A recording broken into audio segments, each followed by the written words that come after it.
සුබ දවසක් කියලා ප්‍රාර්ථනා කරනවා ලාංකීය ප්‍රේක්ෂක සැමට.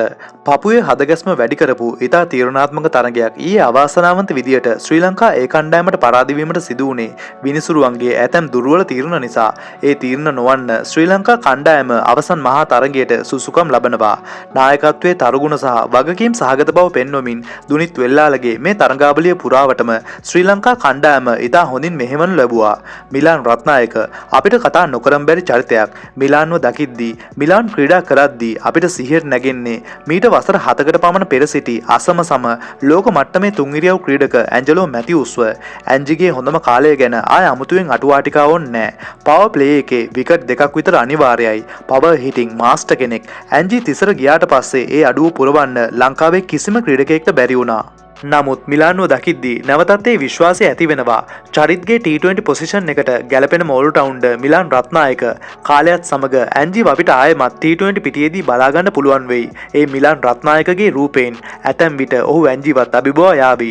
තුන්කොන් T20 තරගාවලියට අදාළව දෙවන වගේම තීරණාත්මක තරගය අද පාකිස්තානයත් සමග පැවැත්වීමට නියමිතයි. ප්‍රසාද ලකුණු සටහනේ මේ වන විට ශ්‍රී ලංකා කණ්ඩායම සිටින්නේ තෙවන ස්ථානයේ. අවසන් තරගයට සුසුකම් ලැබීමට නම් ඉදිරි තරග තුනම ජය ගැනීම අනිවාර්ය දෙයක්. ශ්‍රී ලංකාව සහ පාකිස්තානය දැනට T20 තරඟ 24කට මුහුණ දී තිබෙනවා. ඉන් තරඟ 14ක් පාකිස්තානයත් තරඟ 10ක් ශ්‍රී ලංකාවත් ජයගෙන තිබෙනවා. පිටියේ වාර්තා ගැන ආය අමුතුවෙන් කතා කරන්න දෙයක් නැහැ. රාවල් පින්ඩිය වගේම බලන අපිත් දැන් හොඳට පදම් වෙලා ඉන්නේ පිටියේ ස්වභාවය ගැන. මම කලිනුත් කිව්වා වගේ දැන් මේ තනතිරු මල තනතිරු විදියටයි තියෙන්නේ. පන්දු යවන්නන්ට වැඩි වාසියක් දක්වනවා. පිතිකරුවන්ට පොඩි හෝ සහායක් ගත හැක්කේ ප්‍රථමයෙන් පන්දුවට පහර දීමේදී පමණයි. මේ තනතිරු දැන් තියෙන්නේ ටෙස්ට් තරගයක අවසන් දිනයට හා සමානව. නමුත් එහෙමයි කියලා එදා දවසේ කාලගුණය පින්න කියන සාධක අත්හරින්නත් බෑ. මේ සියලු කාරණාත් සමග ප්‍රථමයෙන් ගහනවද නැද්ද කියන එක තීරණය කළ යුතුයි. මගේ පුද්ගලික මතය පහුගිය තරග ඉතිහාසයේදී බලලා ලබාගත් දත්ත මත ප්‍රථමයෙන් පන්දුවට පහරදී ලකුණු 170ක් පමණ ලබා ගත්තොත් ඒ ජයග්‍රාහී ලකුණු ප්‍රමාණයක් වෙයි. මේ තීරණාත්මක තරගයේදී කුසල් මෙන්ඩිස් වෙනුවට කමිල් මිෂාර පැතුම් සමග ආරම්භක පිතිකරණයට පැමිණිය යුතුයි.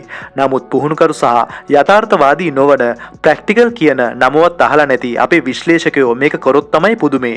මගේ මතයට අනුව අද තරගයේ ක්‍රීඩා කළ යුතු හොඳම සංයුතිය දැක්වෙන්නේ මේ ආකාරයට. ප්‍රධාන පන්දු යවන්නන් වෙන්නේ නුවන් තුෂාර, දුෂ්මන්ත චමීර, එෂාන් මාලිංග සහ වනිදු හසරංග යන ක්‍රීඩකයින්.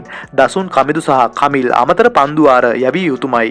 මද වේග පන්දුවෙන් සහ කට පන්දුව මගින් දසුන්ට කඩුල් ලබා ගැනීමට හොඳ අවස්ථාවක් තියෙනවා. ඉතින් ඒ වාසියත් අරගෙන පන්දුවාර 9න් පසු කමිදුගෙන් සහ කමිල්ගෙන් පන්දු වාරයේබගෙන් ලබාගත යුතුයි. මේ තනතිරුත් සමග මොලෙත් මික්සුනේ නැත්තම් දක්ෂතාවයෙන්ම පමණක් තරඟ දිනන්න බෑ. කෙසේ නමුත් ශ්‍රී ලංකා ක්‍රිකට් වලට ආදරය කරන අපි හදවතින්ම ප්‍රාර්ථනා කරමු අද තරගයේ ජයග්‍රහණය කරන්න ලැබේවායි කියලා. ඔබ මොකද මේ සංයුතිය ගැන හිතන්නේ? වෙනස් විය යුතු හෝ ඇතුළත් විය යුතු ක්‍රීඩකයින් සිටිනවද? ඔබේ තාර්කික ක්‍රීඩාශීලී අදහසොත් පහලින් කමෙන්ට් කරන් යන්නත් අමතක කරන්න එපා. ඉතින් දැනට ගිහින් එන්නම්. ඔයාලා හැමෝටම සුබ දවසක්.